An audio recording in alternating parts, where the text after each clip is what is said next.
There's a lot of data and an even larger amount of research that sits really at the heart and soul of the frame-making sale. But there's one piece of data in particular that the whole thing sort of pivots off of. And it's a piece of data that we generated working at CB and then Gartner, a number of years ago from a long-term project that we ran for several years, trying to understand what are the drivers of what we called and still call a high-quality, low-regret purchase. So a high-quality, low-regret purchase is a purchase where the customer doesn't settle. They buy the bigger solution with the broader scope, with the higher price point, better margin for you, hopefully. But often, of course, when customers buy these larger, more complex solutions, those large-scale purchases often come with a certain amount of purchase regret, kind of like the first time you buy a house and you wake up the next day and you think about what? You kind of freak out, right?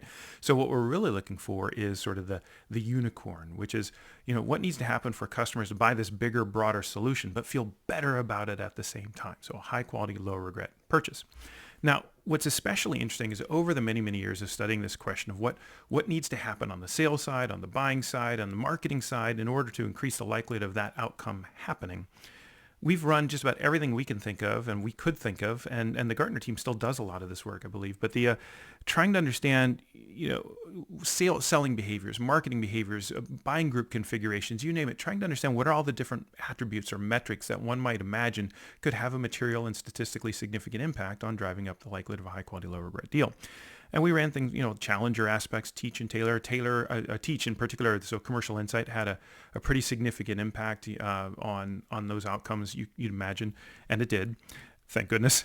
But the thing that really jumped out so dramatically is something that kind of got lost in the longer term story of all the research and everything that happened since then, which is there was one attribute that led to significantly higher, by far, significantly higher likelihood of a high quality, low regret deal. And by far, I know is not a super technical or researchy term, but we're talking by far, if this is everything else, it was this. It was, if everything else had maxed out, it's sort of like a 30% increase, an 80% increase. Some of the things in the challenger world were 120, 130% increase on driving up the likelihood of a high quality, low regret deal. But there was one thing that drove up that likelihood by about 980%. So it wasn't a 10% increase. It was a 10x increase. It was an order of magnitude. There was nothing else that came even close.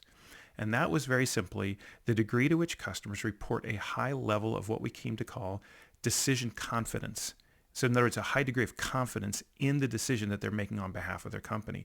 And it stands to reason, and in fact is borne out in the research, that when customers are confident in this large-scale complex purchases they're making on behalf of their company, they're more likely to actually make the decision in the first place. And likely, just the flip side is equally true, when customers don't feel confident in the decision, they're going to choose not to choose. And so one of the things that I've been saying for years that really comes out of this is what it tells us on the sales, marketing, supplier success side is we need to do anything and everything that we can to ensure that we're running our entire go-to-market model, our entire product design model for that matter, I suppose, but our entire customer engagement strategy through the lens of customer confidence. What are we doing? What are we saying? What are we demonstrating? How are we behaving? How are we showing up in such a way that customers are more likely to feel confident in that decision that they're making on behalf of their company?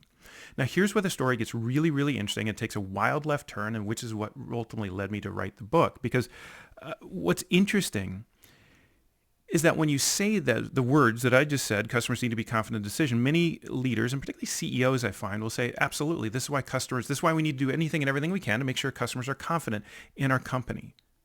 This is why we need to make sure customers are confident in our product, in our people, in our thought leadership, in our brand, in our delivery, in our service. We need to make sure that we're the thought leaders. We need to make sure that we're our customers' trusted advisors such that they're more confident in us than anyone else and they'll buy from us. And what's so interesting is once you dig into this data and this great big bar that says this 10x increase in the likelihood of a high quality, low regret deal, you find that's not what it's about at all. In fact, the dimensions of confidence that matter so much are things like, as from a customer's perspective, not how confident am I in the supplier, how confident am I in the people, or how confident am I in that seller, how confident am I in their product. It's none of those things. None of those things are supplier. All of those things are supplier centric. The things that really matter for customer confidence are all actually supplier agnostic. They're things like, how confident are we that we even ask the right questions in the first place? I mean, just think about a large-scale, complex decision that you've had to make in your own life, buying a home, picking a college, picking a career, choosing a spouse. So he's like, I don't even know if I'm asking the right questions. I don't know about spouse. That's a totally different Brent's breakdown, and never mind. But there's how confident are we that we've done sufficient research? How confident are we that we've thoroughly looked at all of the alternatives? Let's face it, in a world where information is piled to the rafters and where the alternatives are changing constantly through AI, it becomes really, really hard to feel confident that you've asked the right questions, you've done enough research, you've thoroughly looked at alternatives, and so all of a sudden you think, like, I need to look at this more. I need to do more research. And what's interesting is what you find as you tease all this apart. One of the things that matters so much about these dimensions of confidence is it turns out it's not customers' confidence in you that matters, but customers' confidence in themselves.